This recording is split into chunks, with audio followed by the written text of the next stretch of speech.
Hey guys, welcome to a Nightmare Corridor video guide. Today we're going to be taking a look at the last week for this round of the Nightmare Corridor. We will be getting a new boss for the next round, so I'll make sure to make a guide for that one. But for this one, I was able to push my teams quite far, I would say myself, landing currently at the top 3.7%. And the main thing that caused my high increase in ranking is one factor is the RNG factor, and the second factor is I shuffled a few heroes around. Now, obviously, I still only have 2 Awakened heroes, right? I have my Awakened Soulless and I have my Awakened Belinda build, and then I merked a Matria for this round, and that is how I got this result.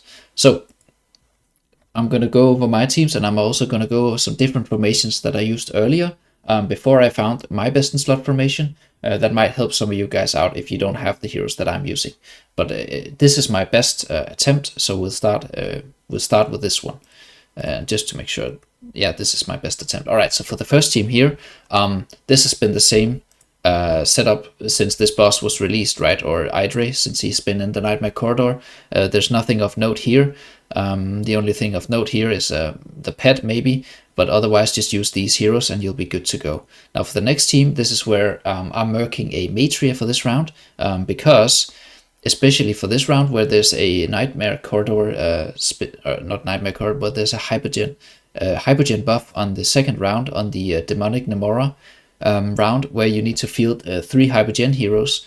And that means merking Matria for this round is really good because she can carry this round. And then for this spot where I'm using Kanisa and Rook, you can use Lucretia, you can use Zorath, you can use Aziz, you can use any Hypogen hero. He's only here for the buff, right? And obviously if you had higher investment in Orthos, that would be a lot better. Now for the next round here, this is where you could use Awakened Thane, or you could use Awakened Athalia. If you had either of those, for me I have neither of those, so I'm using Carasio. Again, Carasio is really good at replacing Awakened Thane and Awakened Athalia, and he does it so well in this fight of the Nightmare Corridor. And then obviously I need to use my Seal Pet here, because otherwise this fight takes way too long. Now for the fourth fight, this is where Awakened Belinda comes in. Now, interestingly enough, you can do a bit of shuffling here with Rosaline, where you can replace Rosaline with Rain, for example, if you need Rosaline in the last fight, but I'll go over that later on. But for the best results for my specific investments, I'm using the new Evan, right, who I got a bit of investment in at this point. And then obviously this is the setup with the Owl Pet.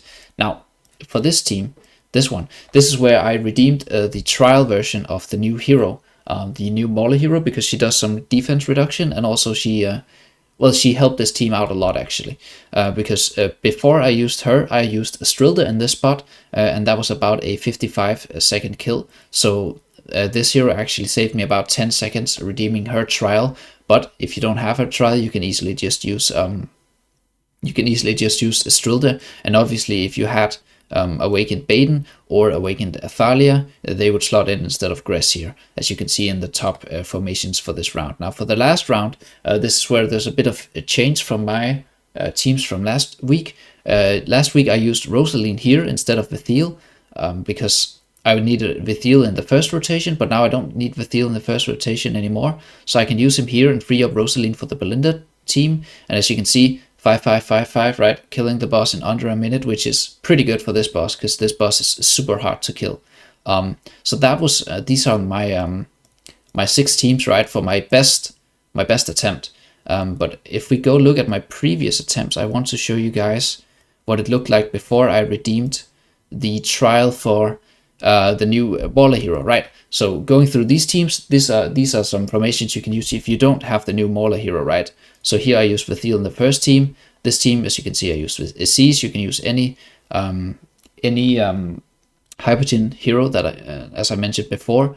Here it's the same team. Here it's almost the same team, but I use Lorsan in here instead of Rosaline, because I used Rosaline in the last formation. And then here, obviously, right, no Mauler, so I'm using Astrilda. And lastly, here I'm using Rosaline in here. But obviously, if you had Vithiel, you would put him in here, and then swap Vithiel out from here, and then swap Rosaline in here, and then swap Lawson in here, right? So it's like a triple swap going on. And then obviously, if you guys have more Awakened Heroes built, you would want to look at the top formations for your region, and then copy the following, right? because if you, for example, if you have Awakened Saphir build, or if you have Awakened Thane build, or if you have Awakened Athalia build, then you could use some of these. And even if you have Trashea built, right? Trashea can free up Vithiel, so he can go on the first team here. But obviously not a lot of people is going to have this amount of investment in a relatively new and not super useful niche for faction hero. But that's it for my teams, right? Here they are again.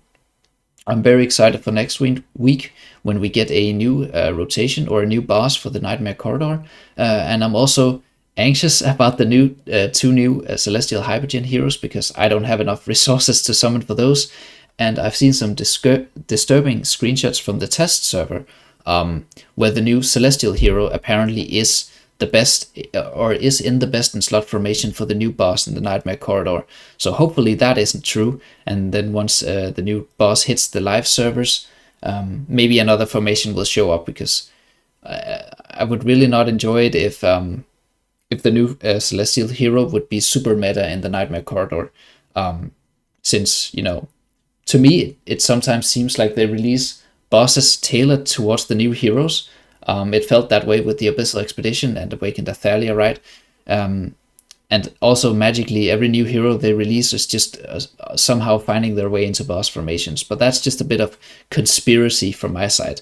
Well, that's it for me. I hope you guys could improve your times with my formations, and I'll see you guys next week for the new boss rotation. But that's it. Take care.